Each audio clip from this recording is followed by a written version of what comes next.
نحمدہ و نصلی علی رسولہ الکریم۔ امام ابو حنیفہ رحمۃ اللہ علیہ کی ذہانت۔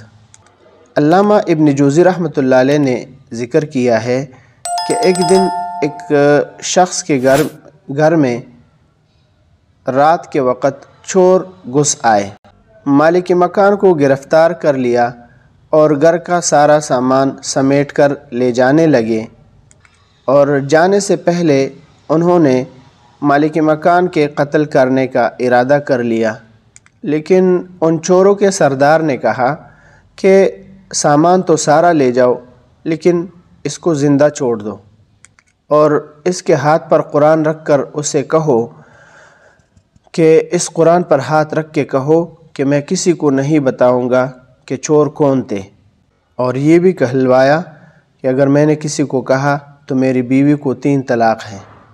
تو مالک مکان نے جان بچانے کی خاطر قسم کھا لی، لیکن بعد میں بہت بڑا پریشان ہوا۔ صبح کے وقت جب وہ بازار گیا تو چوروں کو دیکھا کہ بہت دھڑلے کے ساتھ وہ اس کے سامان کو بیچ رہے ہیں، اور یہ بیوی کے اوپر طلاق واقع ہونے کی ڈر کی وجہ سے زبان بھی نہیں کھول سکتا تھا۔ عاجز آ کر یہ شخص امام ابو حنیفہ رحمۃ اللہ علیہ کے پاس پہنچا، اور آ کر امام ابو حنیفہ رحمۃ اللہ علیہ سے سارا واقعہ سنایا کہ اب میں چوروں کا نام بھی نہیں لے سکتا کیونکہ میں پھنس چکا ہوں۔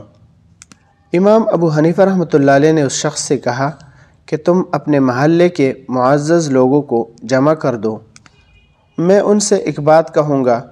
تو اس شخص نے لوگوں کو جمع کیا، تو امام ابو حنیفہ رحمۃ اللہ علیہ وہاں پہنچ کر ان سے کہا کہ کیا آپ چاہتے ہو کہ اس شخص کو اس کا مال واپس مل جائے؟ تو سب نے کہا کہ ہاں، ہم چاہتے ہیں کہ اس کو اس کا مال واپس مل جائے۔ تو امام صاحب نے فرمایا کہ پھر اس طرح کرو کہ اپنے محلے اور اپنے علاقے کے تمام گنڈوں کو مسجد میں جمع کر دو، اور پھر ایک ایک کر کے ان کو باہر نکالے۔ تو جب کوئی باہر نکلے تو آپ اس شخص سے پوچھئے کہ کیا یہ وہی چور ہے؟ اگر وہ چور نہ ہو تو وہ شخص انکار کرے کہ نہیں، یہ چور نہیں ہے، اور جو شخص نکل آئے اور وہ چور ہوا تو اس کے اوپر وہ شخص خاموش ہو جائے اور اس شخص کے بارے میں نہ ہاں کہے نہ نہیں، تو اس موقع پر آپ سمجھ جائیں گے کہ یہ وہی چور ہے۔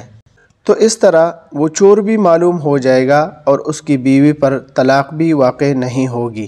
تو سب نے مل کر اس تجویز پر عمل کیا، وہ چور بھی مل گیا اور اس آدمی کو وہ اپنا مال بھی واپس مل گیا۔ ثمرات الاوراق جلد نمبر 1 صفحہ نمبر 146۔